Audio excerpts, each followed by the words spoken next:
I never thought that I would be talking about why they shouldn't support communism.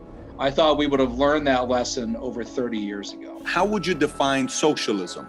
Common ownership of the means of production. So, historically, socialism, that's what it is. USSR, Union of Soviet Socialist Republics. It's the final transitionary step to communism. Do you think America's eventually going to get to a point of losing citizens? Possibly. I mean, Ronald Reagan said, if we lose freedom here, there's no place to escape to. This is the last stand on earth. Well, it's true. If we lose freedom here, where else are we going to go to? In fact, Ronald Reagan came from an era where people could disagree.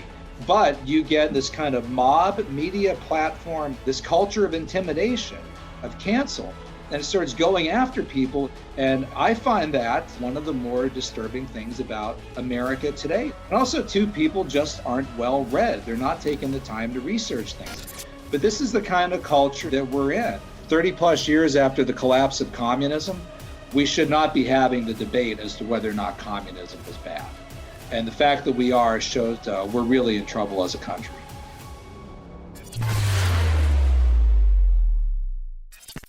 We have a special guest with us here today. He is Paul Kenger, who is the best-selling author, professor, historian, and commentator. And we're going to focus on two topics today. One topic is going to be Karl Marx, which he wrote a book that just came out, I think, August of 2020, a few months ago, 1,000+ reviews on Amazon. It's been a big hit. It's called The Devil in Karl Marx, Communism's Long March of Death, Deception, and Infiltration. And we're going to focus on a second individual in today's interview, and that is Reagan, Ronald Reagan, which Paul, wrote a book called The Crusader, Ronald Reagan and the Fall of Communism in 2006, which is turning into a movie starring Dennis Quaid. It's going to have John Voight and a lot of other folks in a great lineup of, but it's based on the book that my guest today wrote. With that being said, Paul, thank you so much for being a guest on Valuetainment. Well, thank you, Patrick. I'm very impressed with you, your background, and it's a joy to be with you. Thanks. Thank you. Yeah, I've watched your videos and the way you explain things. I told you this off, before the interview getting started. I said you're extremely necessary today, and I hope the audience gets a lot out of our interview. So, Paul, if we can start, what makes somebody like you a historian can study a lot of different things. It can be war, some are World War I, some II, some it's a different war, some it's military, some it's history having to do with different characters. But why the focus on Karl Marx and Ronald Reagan? Well, that's a good question, Patrick. So it goes back to, I'd say, my kind of formative years in college. I was in college in the late 1980s. I went to the University of Pittsburgh, where I was pre-med, and I worked for the organ transplant team at the University of Pittsburgh. So I know you probably didn't expect me to say this, right? This to be part of my answer, but I was Dr. Thomas Starzl was the organ transplantation pioneer. They did 80 to 90% of the world's organ transplants at the University of Pittsburgh in the 1980s. So I was there, right? This is my life. This is my career. This is where I'm going. I'm going to go to medical school. I worked 30 hours a week while I was in college for 3 years. And then when I graduated, I worked full time, did research on immunology, anti-rejection drugs. But it was 1988, 1989, and it was the collapse of communism, the end of the Cold War, the end of the Reagan presidency, Mikhail Gorbachev, Margaret Thatcher, Pope John Paul II, Lech Walesa in Poland, Václav Havel in Czechoslovakia, the Solidarity Movement, the Iran-Contras, the Mujahideen in Afghanistan, all this stuff, right? So I was really intrigued by it. And boy, I could say a lot. I don't want to go off on too much of a tangent, but I'll tell you, I was non-political. I was non-ideological. And I knew all these great debates were going on around me. I started following them. I started paying attention. I wrote a letter to the editor to the student newspaper, which was called the Pitt News, which was a daily newspaper published 4 days a week, Monday through Thursday. The editor said, "Hey, I really like this. I'm gonna run this as an article if you don't mind." And he ran it as an article. It was called, by the way, it was about the homeless.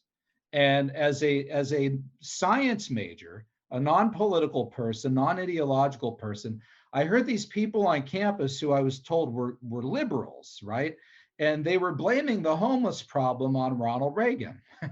And I thought, how is this Reagan? What year was this? What year was this when you wrote this? Just so curious. This would have been 1988, 1989. Got it. So the liberals are blaming Ronald Reagan. Homeless. Continue. I'm sorry. Right, right. So I did a little research on it, like a science major would do, right? So I tried to find out. I read some different publications. I talked to some homeless people. I called the local homeless shelter, and I asked the lady at the local homeless shelter. I said, "Hey, so I'm doing some research on this as a student." I asked her a bunch of questions. And at the end of this, Patrick, at the end of the interview, I said, "Okay, so why is this Ronald Reagan's fault?"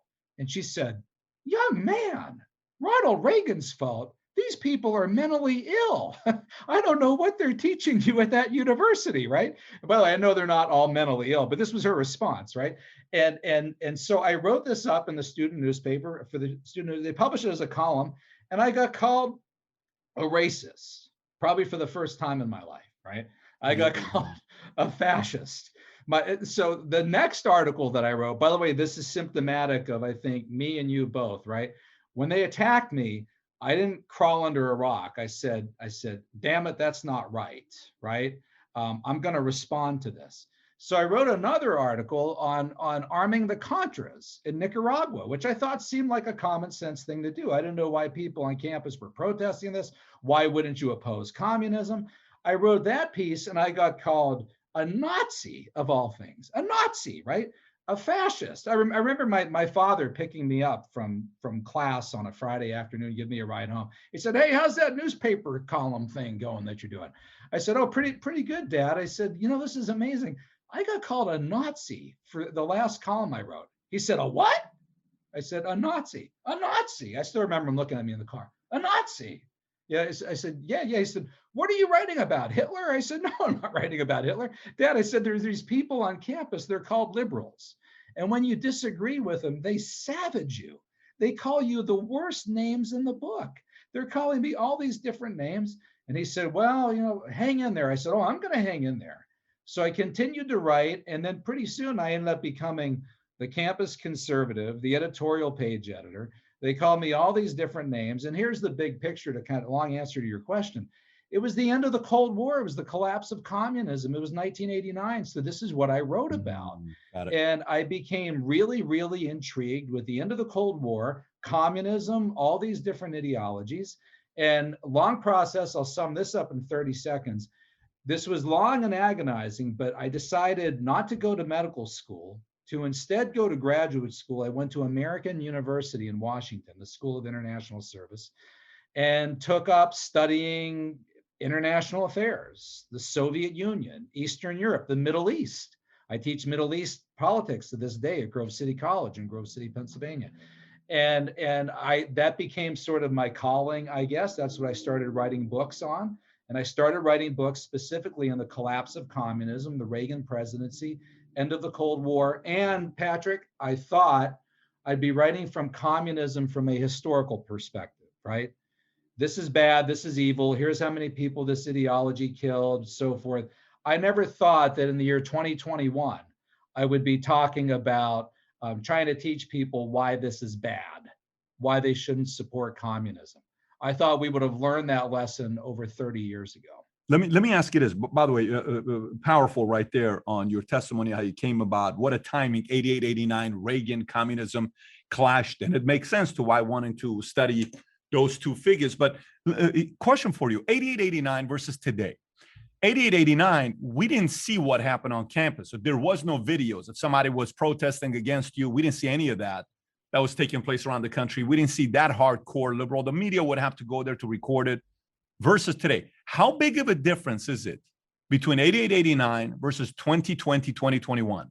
Well, I started seeing a lot of this stuff back then. And that was when the very first article by Dinesh D'Souza on the cover of Atlantic Monthly, right, which is the Atlantic magazine.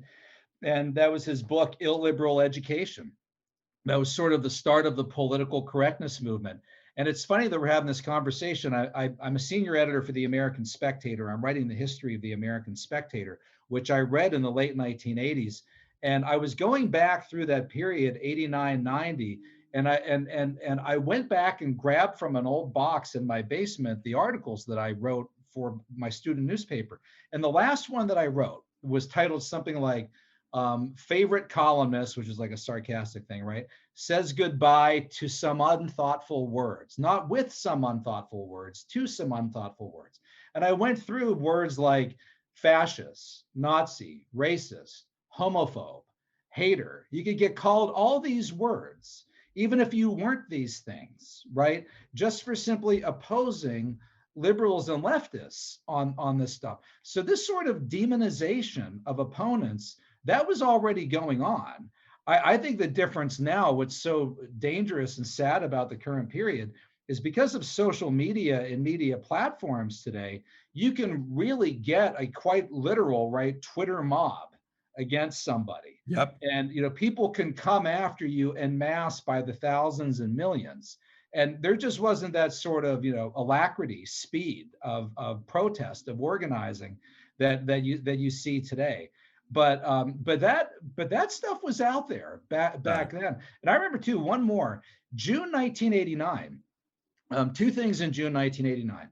The people of Poland held free and fair elections, all right, which had been promised at Yalta in 1945, 44 years later, all right.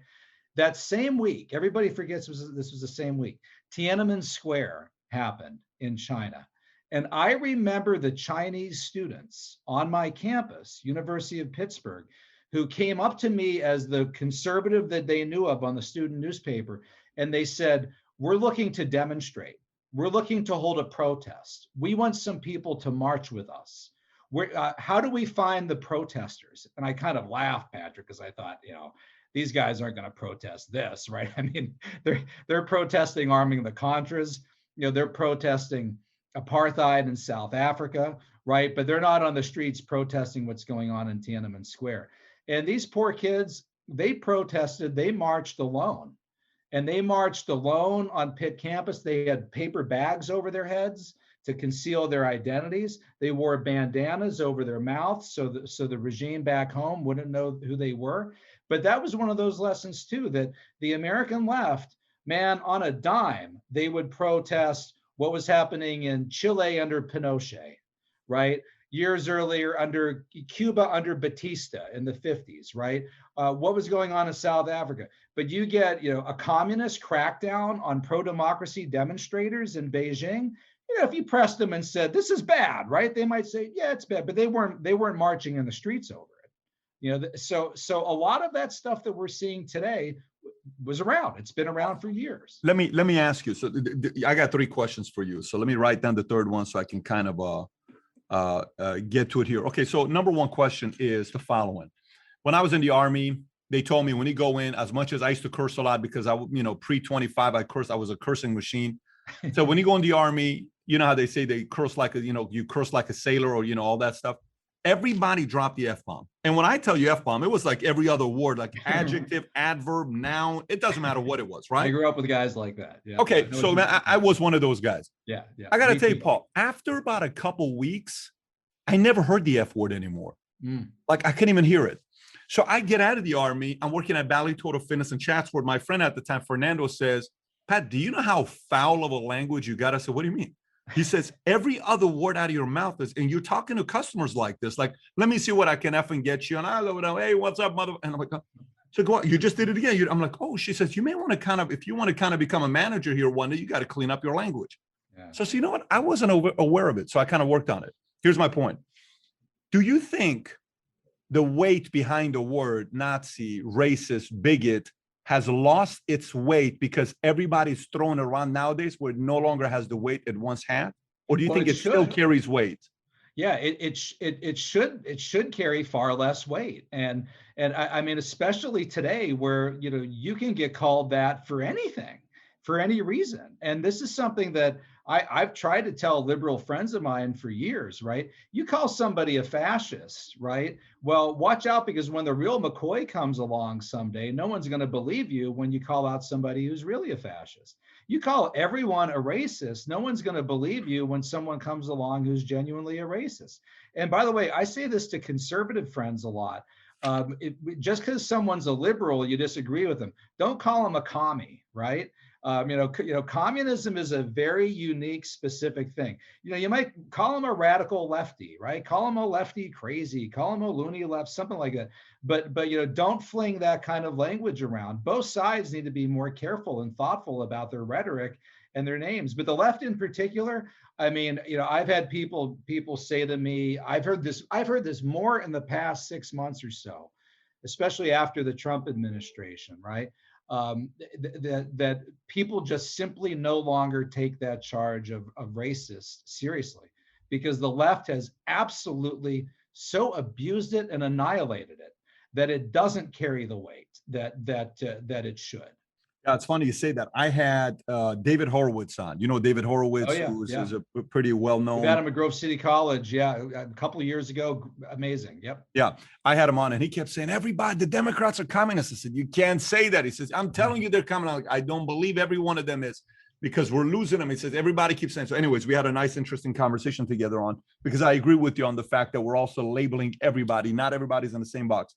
Second question for you on this side here. So, for me, as a person that's a business owner, I'm an entrepreneur. I have to always get to the bottom of the issue, because you can fix issues on the surface. It keeps reappearing, but you got to get to the bottom of the root to figure out exactly why this issue keeps surfacing.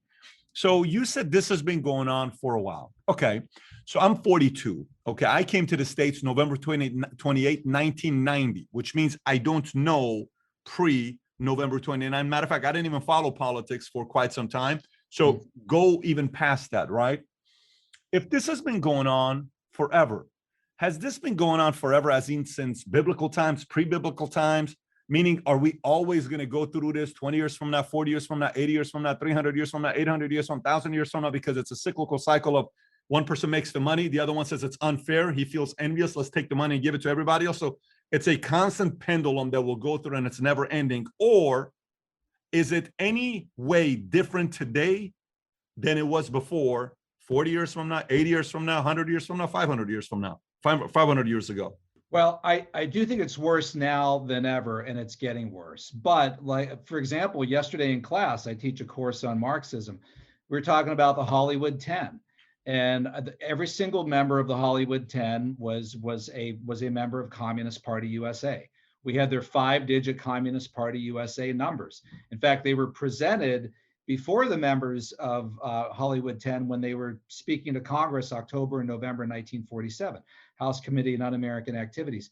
John Howard Lawson, who was one of the worst of them, when he was called in to testify after telling all of his liberal friends in Hollywood, Humphrey Bogart, Lauren Bacall, Danny Kaye, Gene Kelly, Judy Garland, some of these wonderful actors and actresses, who, by the way, were liberals, right? They were not communists, right? They were progressives. But he was telling them, I'm not a communist. These right-wing fanatics in Washington, I'm not that. I'm like you. So he got up there and he testified before Congress, and they said, Mr. Lawson, here on this billboard, here on this poster board, here's your Communist Party USA number. Here's all the checks you wrote out to Communist Party USA. Here's your dues. Here's your application.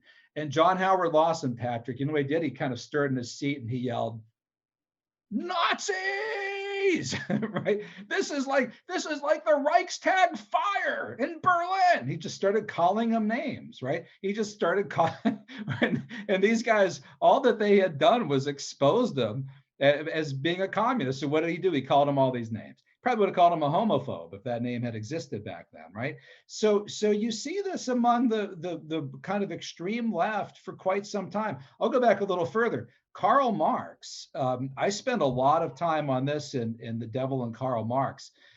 Marx and these Marxists like to say that business people are capitalists who are obsessed with money, right? No, guys like Marx and Marxists and communists, they're the ones who are obsessed with money. That's all that these guys think about. You read some of Marx's anti-Semitic statements, they are chilling, right? He says things like, what is the worldly god of the Jew? Money.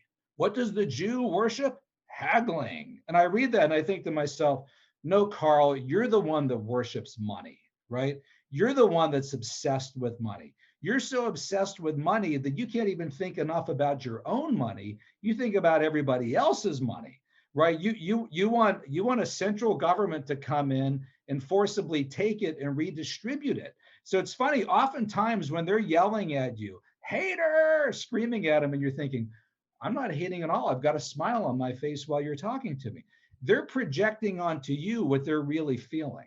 And they do that a lot with money and attacking people with property and attacking capitalists. A lot of this is a sort of self-projection. It's almost psychological by some of these individuals.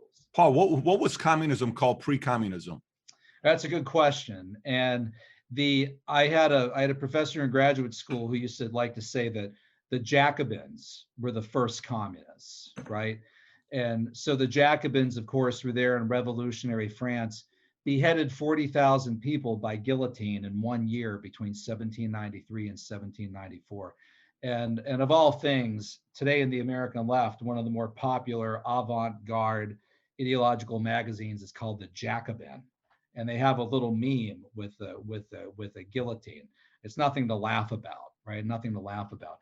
But Marx and Engels in 1848 published the Communist Manifesto, and the Communist Manifesto was the official programmatic statement or manifesto of the Communist League in that day, which was made up of about 48 people, all Germans, all men, with the exception of Marx's wife. I think she was the only woman in the group. So at that point in time, and people have tried to pin down who first used the word communism. The great Richard Pipes, the Harvard historian, said that he believed it was coined in Paris in the 1840s. I don't know exactly for sure, but Marx and Engels met in Paris in the 1840s, and they published the Communist Manifesto in 1848. Got it. So now, before we talk about Carl, before we talk about Reagan, let's focus on Carl here. So who was Carl growing up, family, parents, upbringing, school? How was he in school? What stories do we need to know about him that influenced him to become who he ended up becoming with writing the book with Engels, Communist Manifesto? Yeah, he was born in Trier, Germany, May 5th, 1818. So Trier is spelled like Trier, Trier.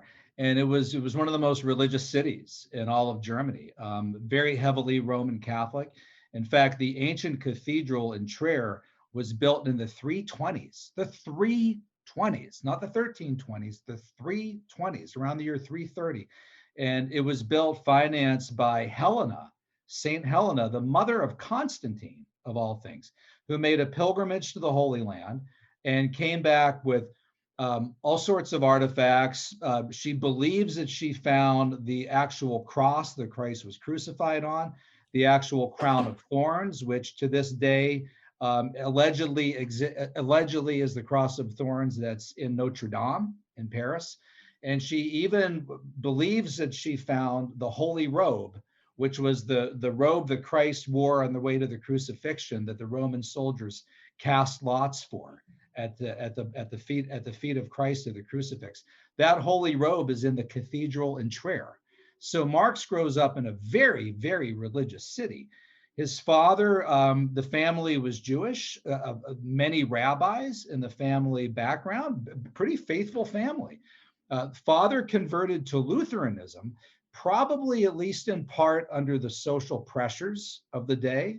But the father always believed in God, Patrick. And he even said, he would tell Carl, he'd say, believing in God is a good thing for a young man, Carl, right? It gives you some accountability, something beyond yourself, a sense of ethics, right? Kind of a sense of absolute, something that you could follow. Carl was baptized around the age of 5, 1823, 1824, became a fairly passionate Christian through his teen years, and then fled the faith in college, where probably the biggest influence in college was a very anti-Semitic theology professor that he had named Bruno Bauer, who was such a bad theology professor that the other faculty members ran him out of the college. He was teaching heresy.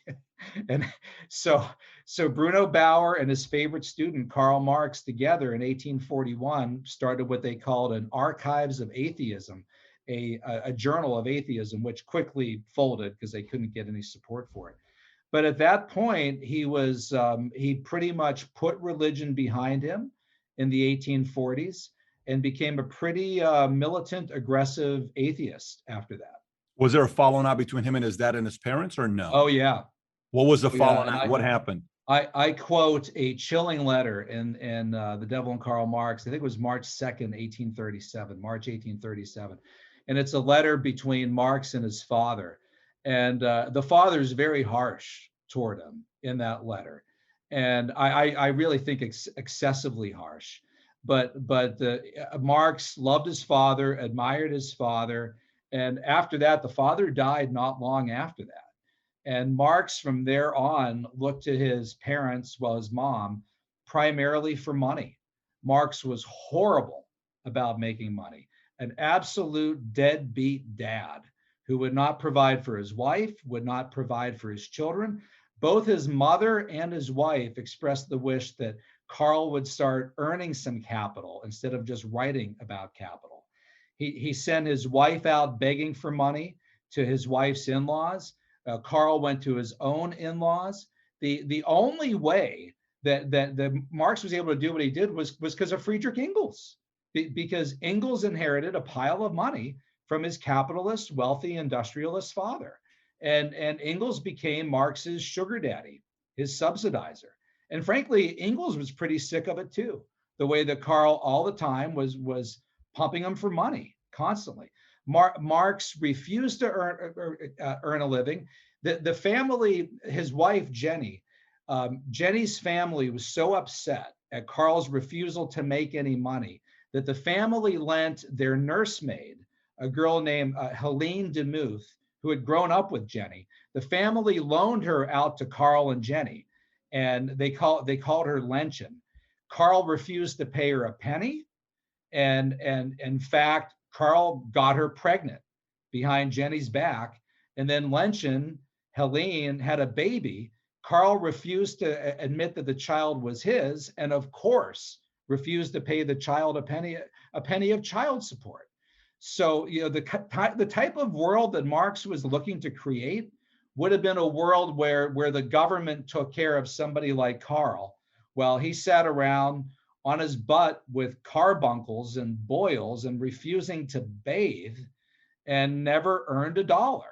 I mean, that's the type of world that he was looking to create for himself. What was his logic? Like, what was his motive and logic behind that way of thinking? In his own personal life? Yes, and the way he was like, I'm refusing to help out my wife, Yeah. anybody. What was his logic to say, I'm not moving, people need to take care of me, not me taking care of them? Was it because he felt he was above people, or because he felt people owed him something because of being mistreated? Or what was it? I don't think it was the latter. He did feel that people owed him something. He was very bitter, and he was very angry and superior to others. Oh yeah. I mean, it was hard for Marx ever to keep a friend. He eventually ran afoul of everybody. I quote some of the vitriol between him and Mikhail Bakunin, who wrote God, the State and Revolution. No, I'm messing that up.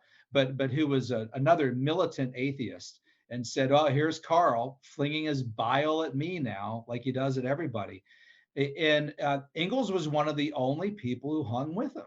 And in fact, when Engels' mistress died, Engels did not believe in marriage, so he refused to marry any of the women that he lived with. But he loved this woman, and Karl wrote him a note where, and even the Marx biographers, the hagiographers, the people who like Marx say, "Oh, this was really offensive. This was a low blow by Marx."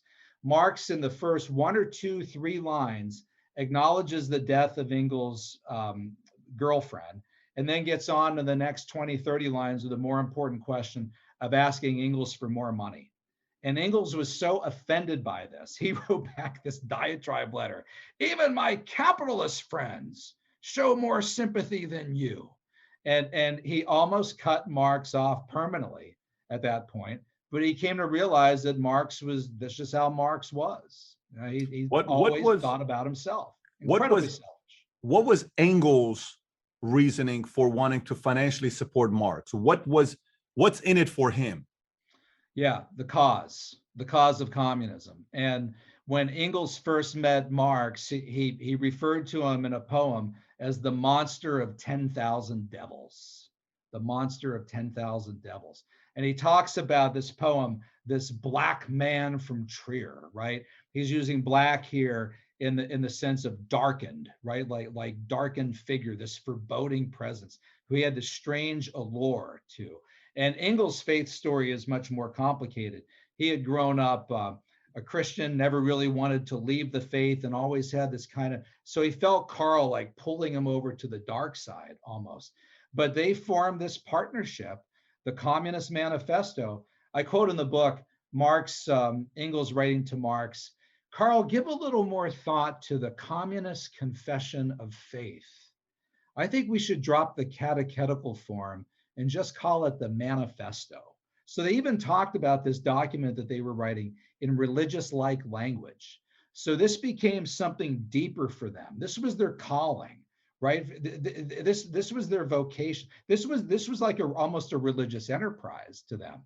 And they hung in there and became lifetime partners and wrote pretty much everything together. What the good stuff that's written about Marx, who wrote it, and what good things did they say about Marx? Well, all the recent Marx biographers over the past 20 years are all pretty much hagiographers, right? They idolize the guy. These are like biographies for saints. And you really got to go through and kind of pull out the stuff from all of these to put together the puzzle. It's amazing the stuff that they ignore. They ignore all of Marx's poetry about the devil, which is what I focus on quite a bit. But earlier Marxist biographers and historians talked about it, including Robert, why can't I think of his name? That's terrible. But his biography of Marx, 1968, he published Robert Payne, Simon and Schuster, New York University Press, NYU Press. But the Marxist biographers today, they tend to go very easy on him because they like Marx. Marx is their guy, and they're writing kind of cream. How do they paint him? What picture are they painting with them? Like, even let's say they're trying to sell him as this figure who wanted to take care of the little guy. How do they sell him? Like, what stories do they have to say?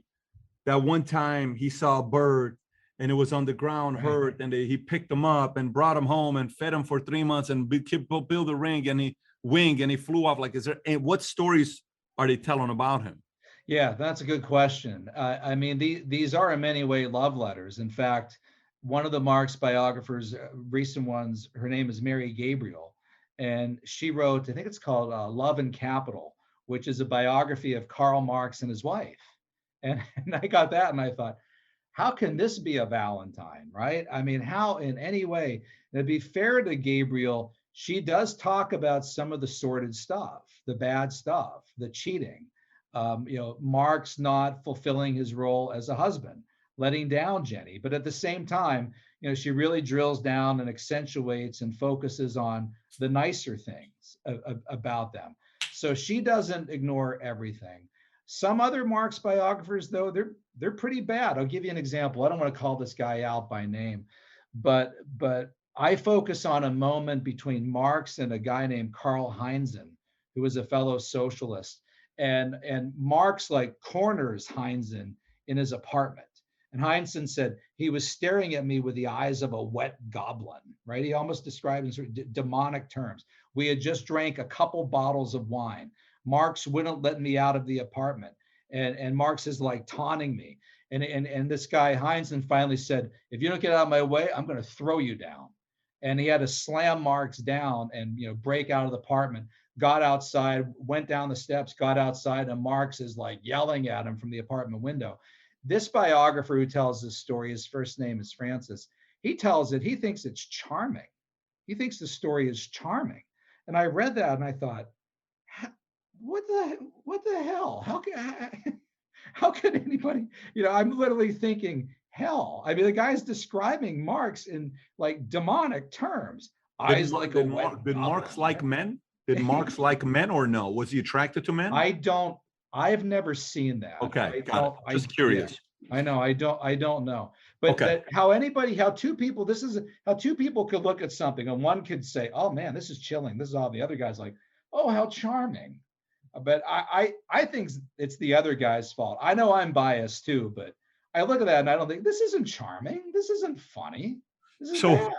yeah, so let me go a little bit deeper in this. So now, if you can just give us an idea about what was the basic fundamental foundation of Marxism or communism. Well, Marx and Engels said the entire communist theory or program may be summed up in a single sentence: abolition of private property.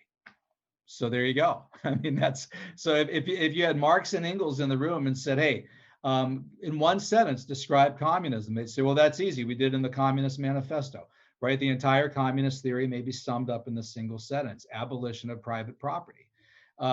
Beyond that, they had other basic little definitions. Marx said communism begins where atheism begins. And here, if I may read just a couple of bullet points, this is Marx in the Manifesto, Marx and Engels in the Manifesto.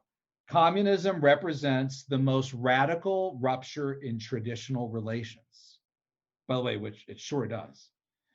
They acknowledge that communism, quote, seeks to abolish the present state of things, right? Seeks to abolish the present state of things, of all things, right? I mean, this is key because we're going from abolition of private property to abolishing the present state of things. So people who think, and young people say this in surveys, well, communism's a pretty good idea. I mean, they talk about love and sharing the wealth. No, read the book.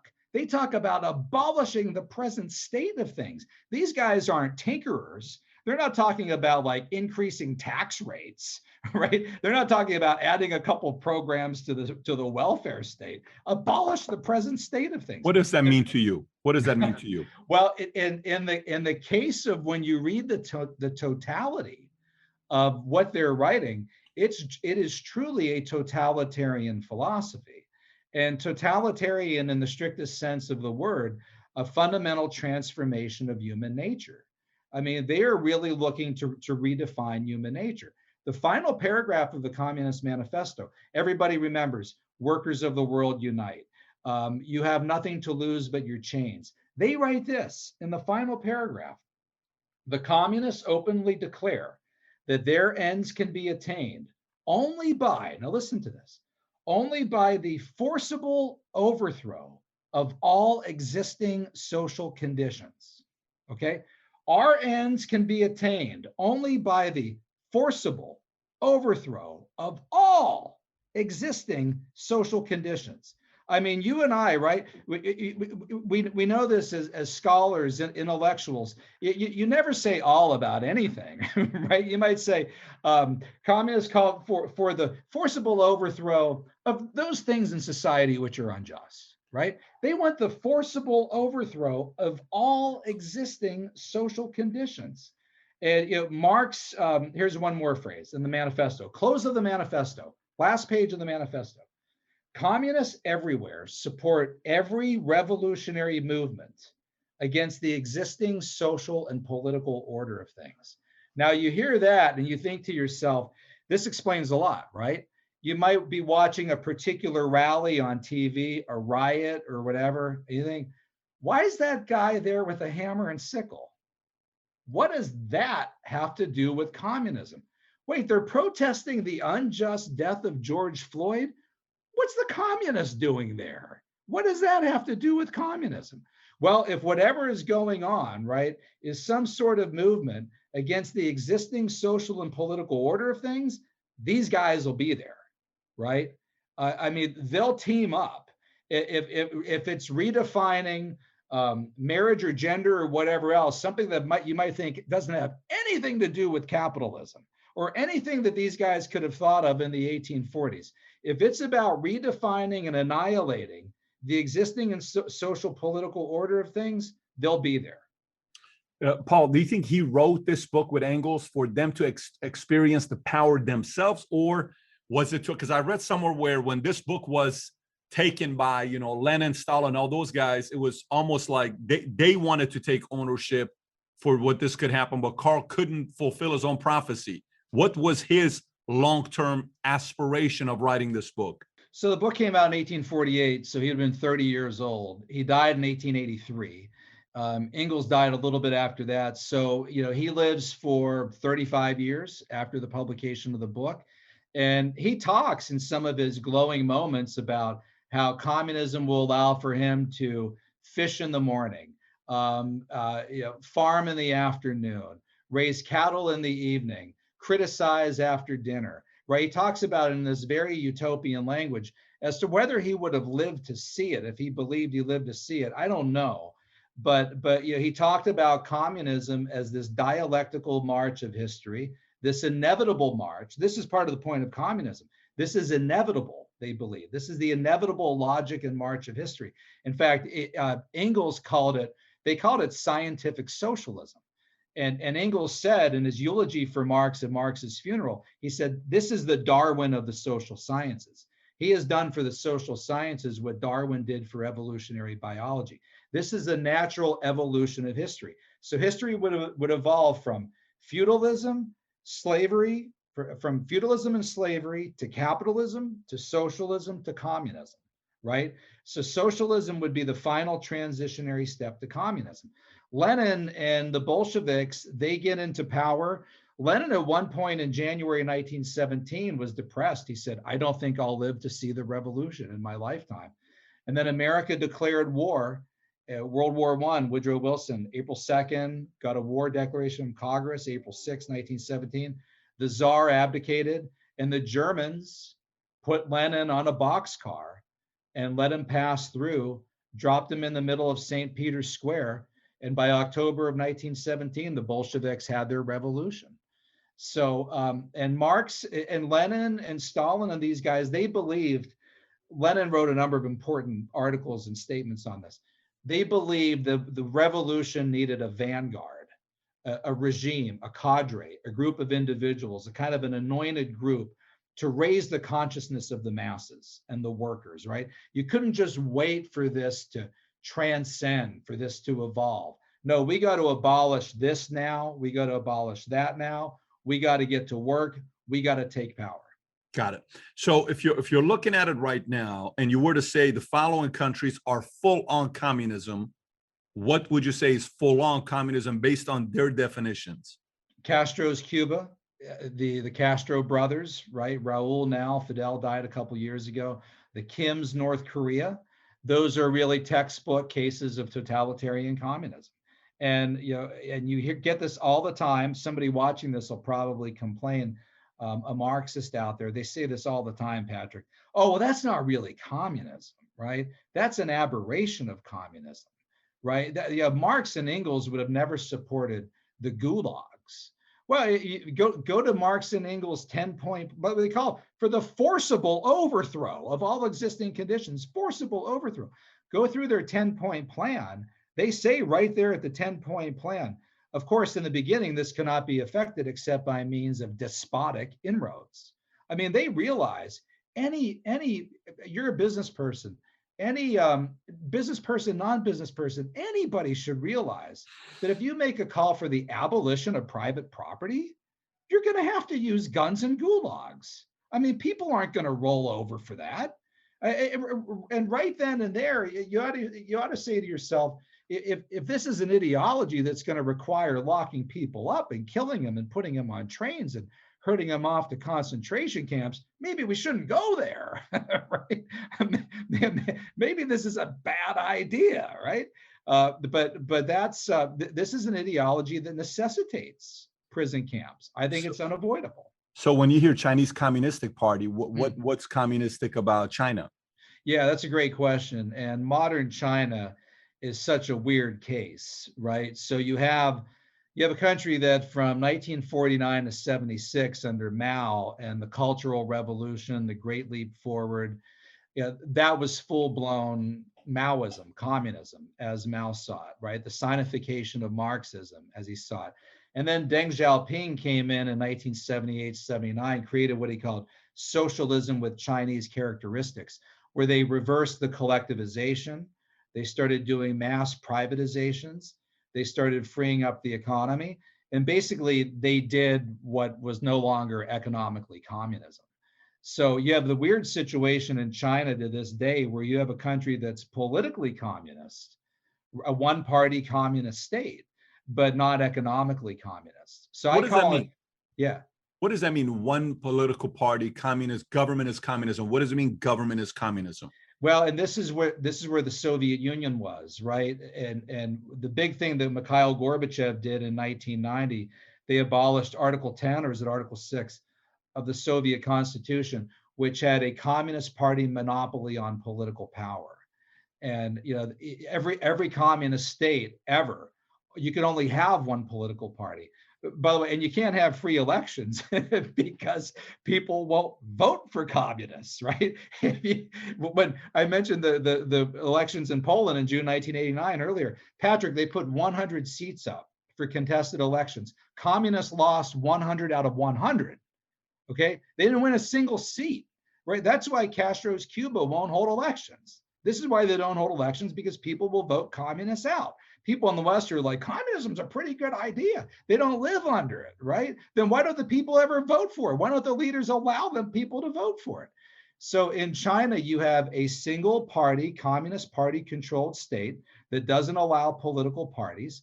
The leader of the party is the chairman, the president, whatever, becomes the leader of the country. And they're smart enough to realize that if they want an economy that works, you can't do true economic communism. You got to allow enough free market reforms that you won't go broke and starve to death. So it's weird what they're doing with communism in China. It's a very different thing. It's totally unlike North Korea or Cuba. The way I see it is Chinese Communistic Party, let's just say the government is communism, is no freedom of speech. You can't have an opinion. You better do as they say, and everything else. You can make money, but the moment, Jack Ma, you think you're bigger than us and you give a speech on October 24th of last year calling out the regulators and the government employees, let me tell you, here's your $2.8 billion fine. We have new regulation about monopoly and we are shutting you down and you're not going public, and Ant Group's going to be overhauled and all this other stuff because you crossed the line. You started thinking you're bigger than China and you're not. So zip it. Don't say a single word against us or else. Okay, fair enough. Right. So now, who would you say today in America, if you were to say the most influential person in America that follows and would like to aspire one day for America to be what Karl Marx talks about in his book, Communist Manifesto, who would aspire to see America become that? If you were to say big name, not small name, big names. Well, that's a good question. I mean, for that sort of hardcore, you'd have to go to like Communist Party USA, website is cpusa.org. You'd have to go to like the Trotskyist Socialist Workers Party. The editors of People's World, which is peoplesworld.org. That's the successor to the Daily Worker. There's a guy named Bob Avakian who runs the Revolutionary Communist Party, Revcom, they're known as. Bob Avakian is he Armenian? Yeah, that's a good question. It probably is Armenian. Yeah, Avakian. If you look it up, Bob Avakian. They call him Chairman Bob. And he's got at his website, Revcom, Revolutionary Communist Party USA, is all about him. So do you see it? Yeah. Yeah, that's him. He is Armenian, by the way. He's an Armenian lawyer, civil rights activist, and later judge on Alameda County, California Superior Court. Interesting. Yeah, so he's a leader, and he is, when you saw last summer or last year, Patrick, that Communist Party endorses Joe Biden for president. I remember I got that email immediately because of who I am, right, in my email box. And I thought, wow, that's weird. Communist Party USA, I know that they're for Biden and for the Democrat every 4 years, but you don't usually endorse them because that hurts, the endorsement hurts. So I clicked it. It wasn't Communist Party USA. It was Chairman Bob. It was Bob Avakian. He's the one that endorsed Biden for that. Is he a guy that debates and gets on different platforms and interviews, or no? I don't think he does much. From what I can tell, he's mostly solo and posts. For a while, he was in exile and possibly in Paris. And I often wondered if it was a self-imposed exile.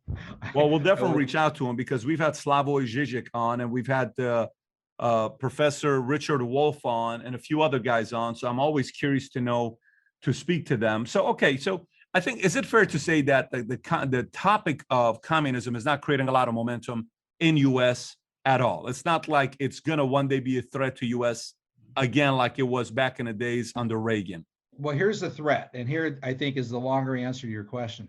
The people today who are sympathetic to communism are calling themselves democratic socialists. And so if there's a kind of leader for that today, first of all, there's Bernie Sanders, okay? And Bernie Sanders was a formal presidential elector to the Socialist Workers' Party in 1980 and 1984. So 1980, when most normal Americans are deciding whether to vote between Carter or Reagan, right? Bernie Sanders was supporting the Trotskyist Socialist Workers' Party. We've never found proof that Bernie was an actual member of the Socialist Workers' Party. But you look in his background, I mean, he's long been a supporter of it and probably knew better than to actually formally join it. Daniel Greenfield of frontpagemagazine.com, David Horowitz's Freedom Center, Ron Radosh, look up their writings on Bernie's time in a Stalinist kibbutz in Israel in the early 1960s. So Bernie was way to the far left. Bernie was never a Democrat until 2016 when he sought the Democratic Party's nomination. He was an independent. James Carville, right, said, Bernie's not a Democrat. Why is he running as a Democrat? He's not even a He's not a Democrat. But he came in second for the Democratic Party presidential nomination in 2016 and 2020. Bernie's a lifetime socialist. By the way, one more thing. The Trotskyist Socialist Workers' Party, they published the publication The Militant. And The Militant, you can look up online, Lee Harvey Oswald, the assassin of JFK, holding the rifle in one hand that he shot JFK with and a copy of The Militant newspaper in the other hand. That's been around for a long time. The other leaders of the sort of modern socialism, the democratic socialism, as they call it, it's the Democratic Socialists of America. That's the group. That's it. Patrick, that is it. Communist Party USA says that they've had a membership surge where they're now at about 5,000 members. Right? That sucks, right? The Democratic Socialists of America are in a true membership surge and are now up to about 90,000 altogether. And their poster girl is Alexandria Ocasio-Cortez. And the other one, in fact, if they have poster girls, it's the Squad. Ilhan Omar, who I think is the most radical member of the House. And the third one is Rashida Tlaib, who said of Donald Trump, we need to impeach the mother, blank. And the fourth one is Ayanna Pressley, although I don't think Pressley is an actual democratic socialist, but she's part of the Squad. So that's where the momentum is today. And So if you look up Democratic Socialists online, look up Democratic Socialists of America, annual convention, Communist International, and they're singing the Internationale at the start of their convention and calling each other comrades, right? So they'll say, oh, we're not communists, we're not even socialists, we're democratic socialists. But when you hear the rhetoric and see what they say and you see what they read, like Richard Pipes said, there's no meaningful distinction between socialism and communism. Oftentimes, there's indeed not. So if we look at communism, and they define Engels and Marx say the abolition of property, right? And then you have at the end of the book, forcible overthrows of all existing social condition. Okay, right. It's fine. So we have those two definitions. Then how would you define socialism? Yeah. And Lenin wrote in The State and Revolution, which is his kind of opus, and he wrote that in 1917. Couldn't finish writing it because the revolution overtook them. But he wrote in there, he said, as Marx said, in communism, socialism is just the final transitionary step before communism. So it's one phase that leads to a higher phase. Marion Smith, who was the executive director of Victims of Communism Memorial Foundation, says, well, just as religious believers, Christians and Jews aspire to heaven, the socialist aspires to communism, right? Communism is the sort of New Jerusalem. That's the utopia. That's the heaven on earth. So in true Marxist-Leninist theory, socialism is the final transitionary step to communism. Now, that said, you'll run into all sorts of socialists today who say, well, but that's not the kind of socialist that I am. right? I don't support communism. I wouldn't go that far. I support single payer healthcare. I support maybe government taking over the energy sector. I support this. Well, all right, fine. But if you type in at Google or Merriam-Webster socialism, what will pop up is socialism, common ownership of the means of production. So, historically, socialism, that's what it is. USSR, Union of Soviet Socialist Republics. It's the final transitionary step to communism. It makes you wonder. So I'm a math guy, I'm a numbers guy, because it makes sense to me and it's absolute, right? So if I look at communism, if I go on one side, 100% to me is communism. Okay. So is there a way to come up with a number that tells us where socialism is when it comes down to taxes? Has that study been done? Because Arthur Laffer said yes, around 34.5%. And, you've seen a lot of different studies, but is there a way to quantify what socialism is, since we know how to quantify communism? That's a great question. I love that. And in my comparative politics course at Grove City College every fall, we use the Heritage Foundation's Index of Economic Freedom. They rank countries from number 1 to about number 170, most economically free to least economically free. And the top 2 have been Hong Kong and Singapore, pretty much ever since they started doing this study in the 1990s. And then you have New Zealand, maybe Ireland, maybe the UK, maybe the United States were around the top 10.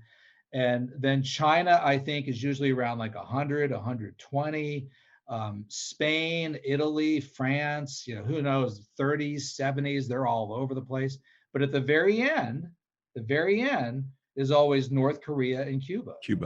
Yeah. So in a way, that guide I find very, very useful as kind of a ranking system. And a country there that would be around 150. Venezuela is down at the bottom now too. Zimbabwe is down at the bottom.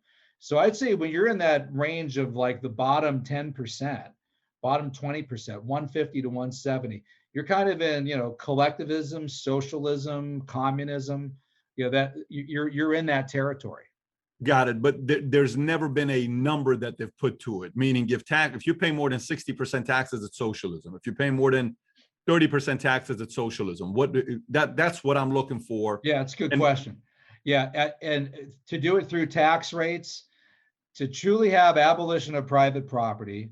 By the way, the top 3 in Marx and Engels' 10-point plan: abolition of property and land, graduated or progressive income tax. Oh, and my favorite, abolition of all right of inheritance.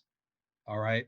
So abolition of all right of inheritance would technically mean, right, for you and I who are practical guys and are trying to figure out what these guys are saying, that would have to be like 100% inheritance tax, right? Death tax. So if you have a 100% tax on inheritance, it's the only way you're going to abolish all right of inheritance. That would be communism. If you have a 50% tax rate on inheritance, I'd like to call that socialist. I think it's pretty damned outrageous. 70% would be outrageous. Tax rates. In the United States, we introduced the federal income tax in 1913, permanent federal income tax. It was a few percentage points. By 1921, under Woodrow Wilson, it was 73%. FDR took it up to 94% on income over $100,000. And FDR, if you read Bert Folsom's book, FDR Goes to War, FDR in the 1940s wanted a 99.5% tax rate on incomes over $100,000. Now, I would call that pretty close to communism. He might not be quoting Marx when he's doing it, but I'd have to say that would be pretty close. A 99.5% tax rate on income over $100,000, that's like almost complete confiscation and redistribution of wealth at that point. But to pick a hard number, Marx and Engels never gave one. And this is infuriating for practical-minded business people. They would say, well, at this point, you've left capitalism and then socialism and then capital. I want to know at which point in the process we're there, right? I want to know who's the vanguard, who's the group of leaders that say, oh, okay, all right, okay. We are now comrades from point B to point C, right? I can now say that we've officially entered communist society. None of this is ever clear, and it has to be decided by dictators. That's what it comes down to. Very interesting, by the way, on the 99.5. I mean, I would love to know what's the right book to read, where it's going to be unbiased and it's going to tell me what was his motive in taking it to 99.5. Like what? Yeah, what is? it's Bert Folsom. FDR Goes to War. He wrote it with his wife Anita. He's a Hillsdale professor, retired Hillsdale. And what's the book about? It's called FDR Goes to War. I got it. So it's about the 1940s. And yeah, 99.5% rate. By the way, people thinking, well, he must have just wanted it for wartime. No. FDR had jacked the rate up to 91. The reason Ronald Reagan left the Democratic Party was over FDR's tax rates. I mean, that's what drove him out of the Democratic Party. That probably more than anything else. That's right, because in Hollywood they were getting crushed with the taxes. Yeah. What it was at the top. So okay. So now let's talk about Reagan. Who was Reagan, and how did Reagan come to his political conclusions of eventually, obviously, becoming the president of the United States? Well, so he had been raised an FDR Democrat. He called himself a hemophiliac liberal, a bleeding heart liberal. He was a New Dealer from the Midwest. And I mean, that's my family too. My family's from Western Pennsylvania, coal mines, steel mills, Pittsburgh. And, in those days, it was kind of the party of God, guns, and labor in those days, right?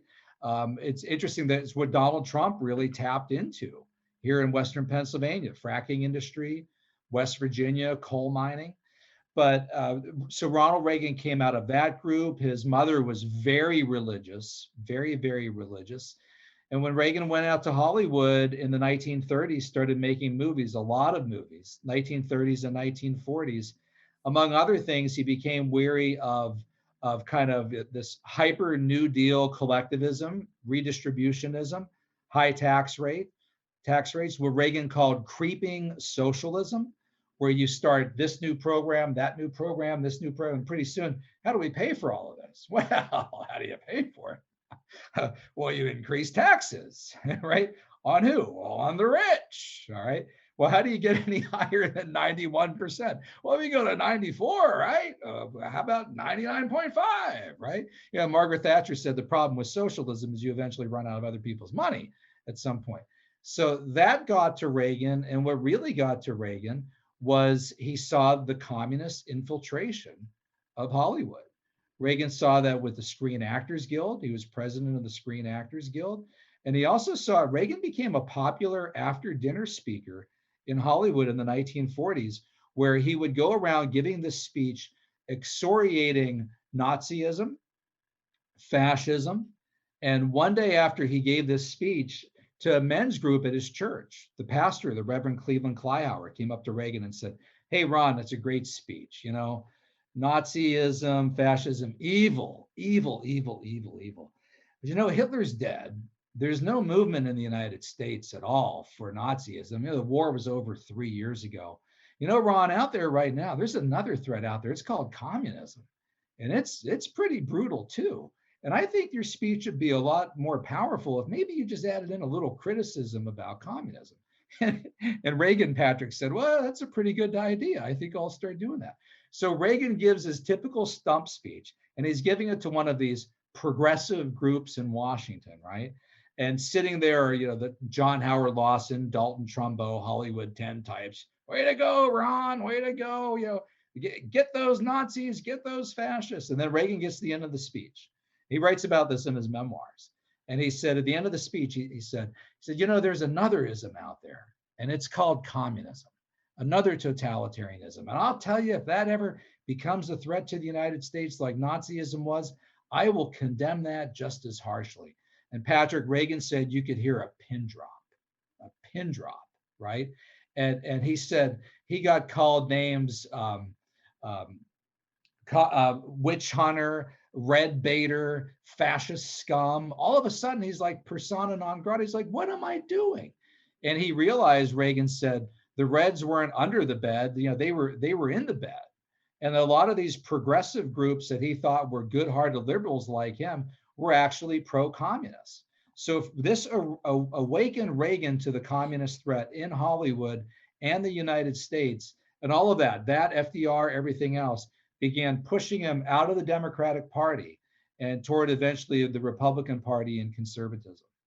Um, I'm currently finishing up Jim Baker's book. I don't know if you've read it or not. The story, The Man Who Ran Washington. I don't know if you've read it. Yeah, I haven't read it yet. I should. Yeah, he gives a different angle on Reagan, and also I'm not sure if you've read Killing Reagan. I'm sure you read Killing Reagan by Bill O'Reilly. I have. He kind of takes it. He pissed off George Will, and George Will was one of the guys that inspired me. March of 2009, when I heard him speak at Miramar Hotel, when I was invited to an event by Larry Greenfield from the Claremont Institute with Larry Arnn, and I heard him speak, and Pat Boone was there, and all these other guys.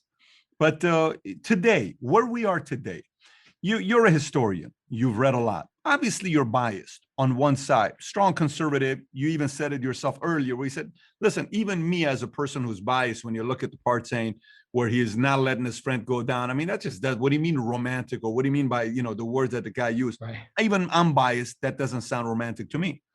I don't know if that's the word you use. You may use a different word, but, I get what you were saying. What is your biggest concern today?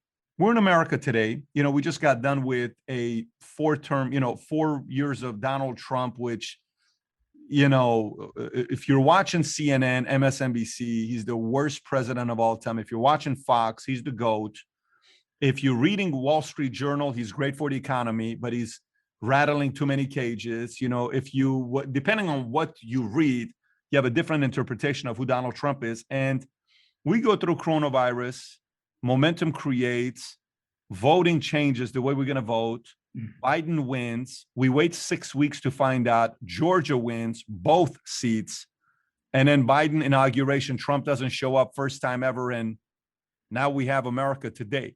What is your biggest concern of where we are today? Well, I'd say indeed this rise in support for socialism, people's lack of understanding of it, and two, the entire cancel culture and just how nasty and vicious people are to one another.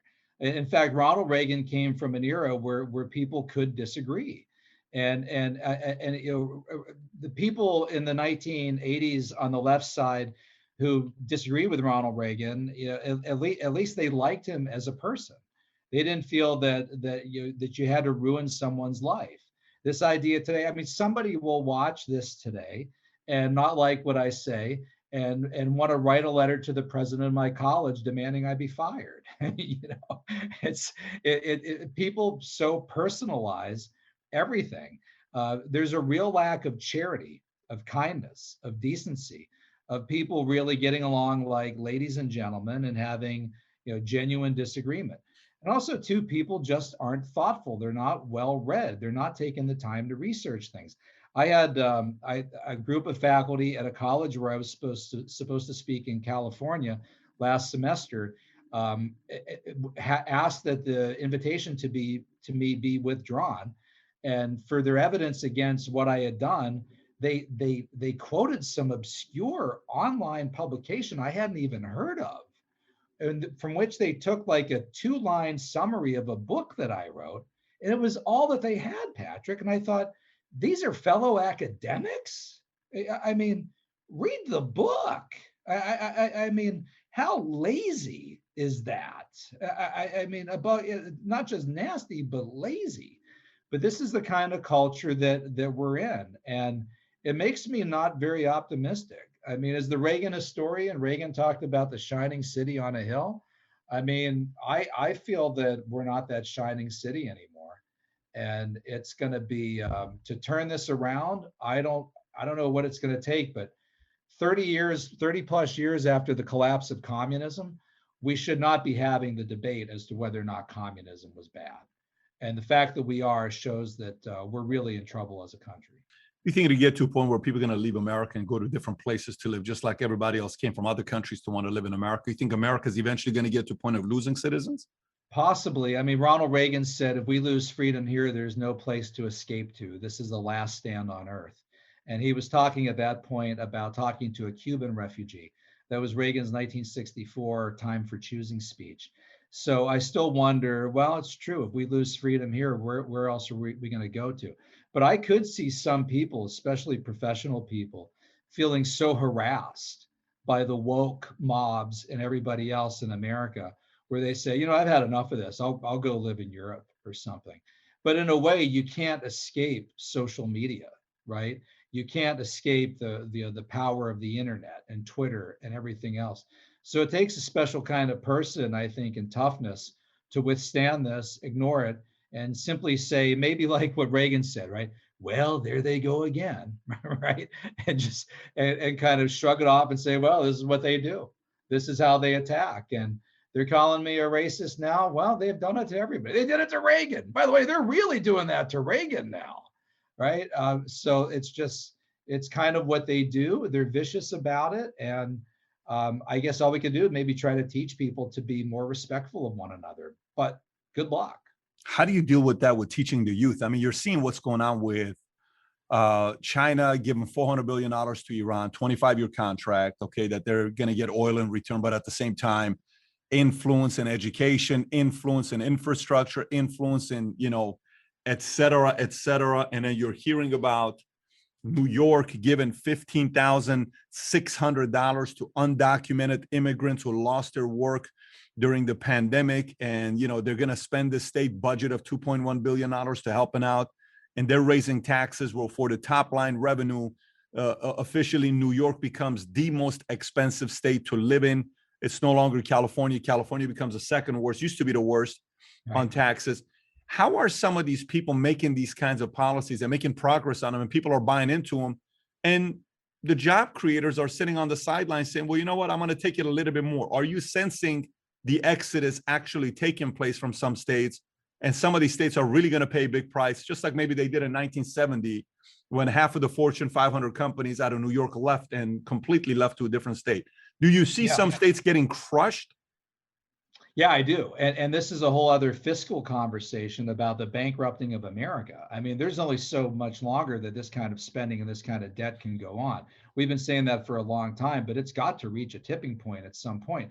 But also though too, to have those people then leave New York and California and go to states like Texas and Colorado and Georgia, and then they come down and they bring their crazy voting preferences with them.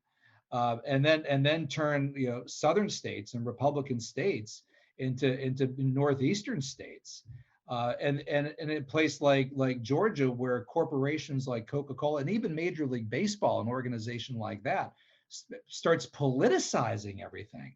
I mean, they have no idea if the laws in Georgia are more restrictive than my home state of Pennsylvania. They're probably not, right? Coke doesn't know that. Major League Baseball doesn't know that.